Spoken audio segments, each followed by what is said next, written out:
جو آیت کا حصہ میں نے تلاوت کیا ہے، اللہ پاک نے اس میں فرمایا الذی خلق الموت والحیات، تمہارا رب وہ ہے جس نے موت کو پیدا کیا اور زندگی کو پیدا کیا، لیبلوکم ایکم احسن عملا، تاکہ تمہیں آزمائے کہ تم میں سے کون کون سے عمل کرتے ہیں۔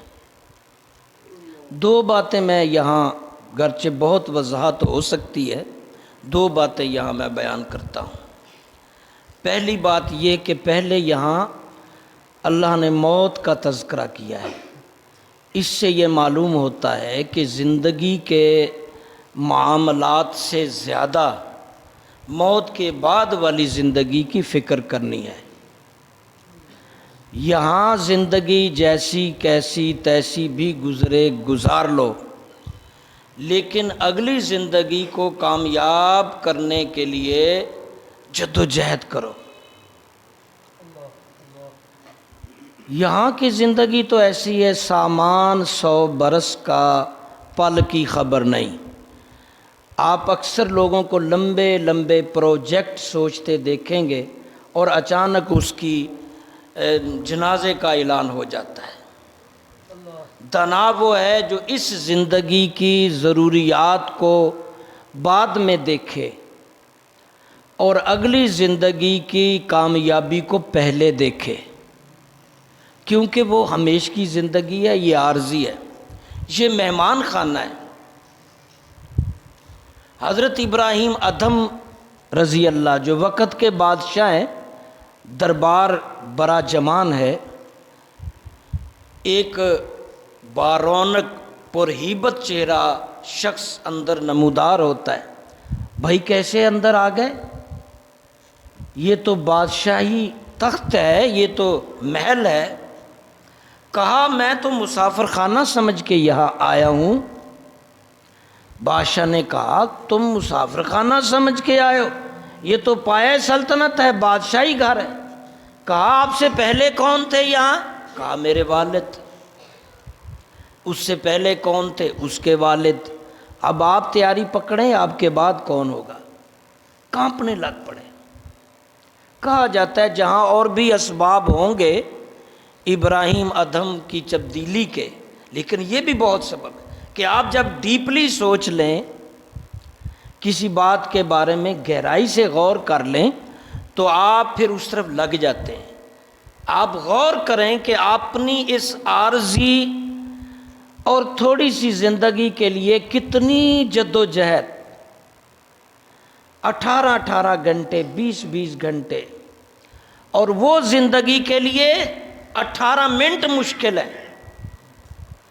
اس زندگی کو کامیاب بنانے کے لیے 24 گھنٹوں میں سے 18 20 گھنٹے، اس زندگی کو کامیاب کرنے کے لیے 18 منٹ نکالنا مشکل ہے، جس سے پتہ چلتا ہے ایسے لوگ دانا نہیں، نادان ہے، بے وقوف ہیں، جو ہمیشہ کی زندگی کے لیے 18 منٹ بھی درکار نہیں کرتے اور عارضی پل کی زندگی کے لیے 18 گھنٹے۔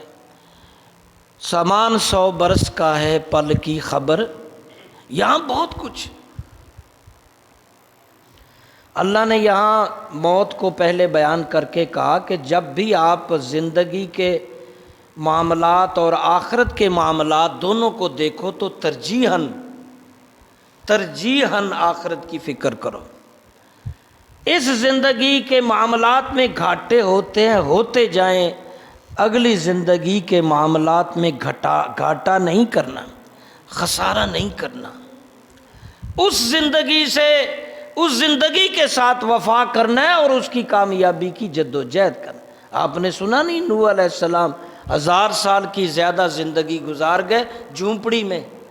اسرائیل نے جب عرض کی حضور اتنا لمبا آپ کو عرصہ ملا، اتنی لمبی عمر ملی، تو ڈھنگ سے کوئی گھر بنا لیا ہوتا۔ فرمایا تمہارے انتظار میں نہیں بنا سکا۔ اور یہاں تو پل پل میں جنازے اور اموات ہو رہی ہیں۔ اور دوسری بات جو اس آیت میں یہ ہے، اللہ نے کہا کہ اس زندگی کو آزمائشی طور پر تمہیں دیا گیا ہے، اس میں تمہیں آزمانا ہے کہ کون کون سے کس کس طرح کے تم عمل کرتے ہو. جو اچھے عمل کرے گا اچھا پائے گا، جو برا عمل کرے گا برا نتیجہ. جیسا کرو گے آج نہیں تو کل.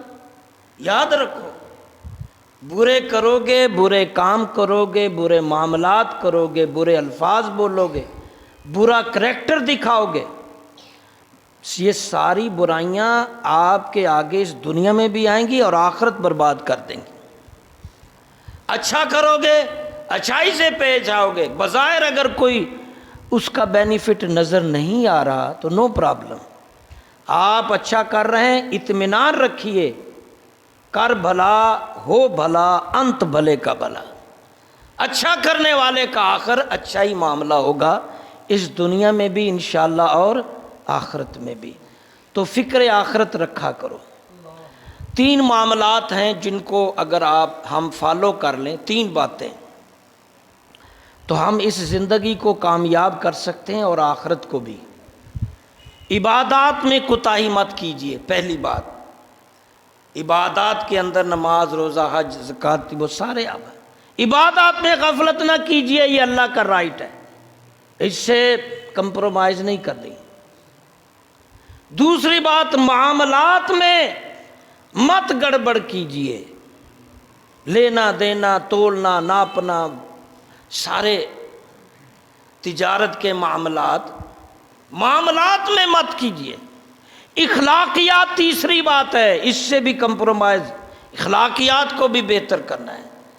آپ کے والدین ہیں، آپ کے بچے ہیں، آپ کے بھائی ہیں، رشتہ دار ہیں، پڑوسی ہیں، آپ کا عالم دین ہے. آپ کے اخلاقیات کے اندر وہ ساری چیزیں ہیں جو وعدہ کرتے ہیں، وہ سارا ٹھیک کیجیے. اگر یہ تینوں چیزیں ہم نے ٹھیک رکھیں تو انشاءاللہ العزیز یہ زندگی بھی ٹھیک ہو جائے گی، آخرت بھی ٹھیک ہو جائے گی. اللہ ہم سب کو ان تھوڑی سی باتیں جو بظاہر کی ہیں مگر قیمتی ہیں، تھوڑے وقت میں زیادہ اچھی باتیں آپ کو سنائی ہیں، یہ زیادہ اچھی باتیں پلے باندھنے کی اور عمل کرنے کی توفیق عطا فرمائے، اور باؤ بشیر صاحب اور ان کے اہلیہ مرحومہ دونوں کے درجات بلند فرمائے.